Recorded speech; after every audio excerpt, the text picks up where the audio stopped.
Why is it that we spend so much time looking for answers? Why can't we just live our lives, work our jobs, raise our families, and do what needs to be done and feel good about that?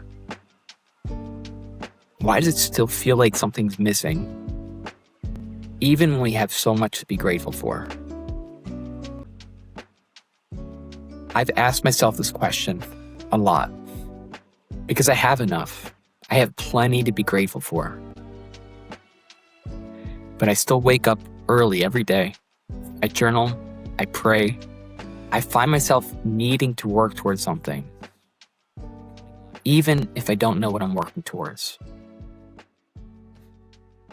And I keep coming back to this feeling that I want my life to mean something. Not one day, but today.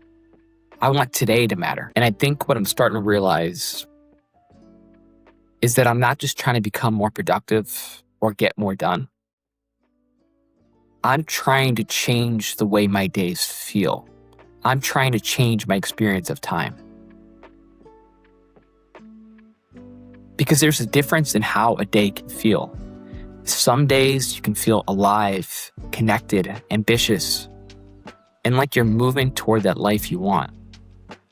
While others, if we're being honest, can often feel like another day where things have to get done that you don't really want to do.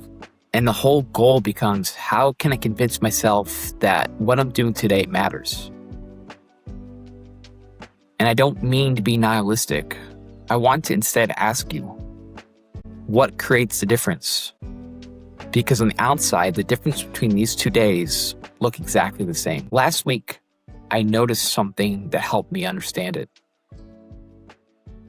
I've been working on a video, trying to get it recorded so I could stay on track with posting every week.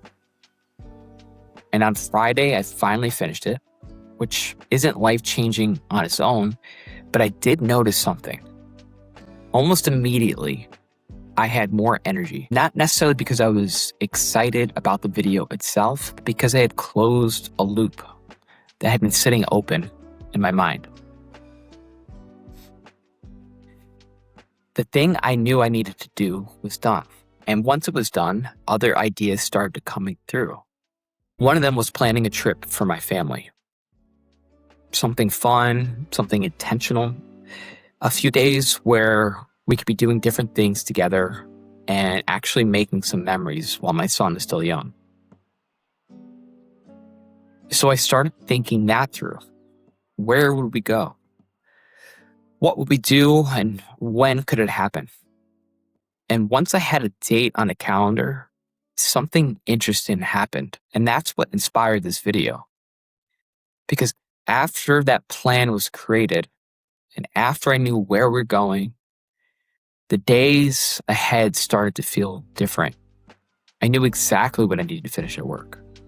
I knew what I needed to prep before we left. There were things I suddenly realized I needed to do so that they were out of the way by the time the trip came, which would allow me to be present with my family. So the trip hadn't even happened yet. Nothing in my current day had really changed, but suddenly the meaning of what I was doing had changed. The energy had shifted. Because now my time was connected to something. And that made me wonder how often the opposite is happening. How often are we moving through our days full of things that aren't really connected to a future that we actively choose? You wake up, maybe you have a morning routine, then you go to work, you create a list, you get some things done, then new things come up. Some of the list lingers. You lose energy and motivation. You get through the day and you try to re-energize yourself because you have a 4-year-old that needs attention and you want to be a vibrant father that can play with him. But you get tired and you go to sleep, hoping that the next day is more intentional, more vibrant and alive so you can be that person that you know you want to be. It's not that these types of days don't matter. Many of us live like this. But if you made it this far, I just want you to ask yourself, do you want today to be another day to get through? Or part of a future you're actually choosing? Maybe it starts with two questions. Where do you want to go? And what could you do today to move it forward? Thanks, everyone. Hey, if you're trying to get clear on where you want to go, or you keep feeling like you're circling the same thought without moving forward, I'm opening up 10 free 30-minute clarity calls. There's no pitch. There's nothing to prepare. I want to understand my audience better, who I connect with. And it's just a conversation to help you figure out what matters, what might be keeping you stuck, some perspective. You can find those details in the description. And thanks again for watching. Here to connect. Hope to see you on the next one.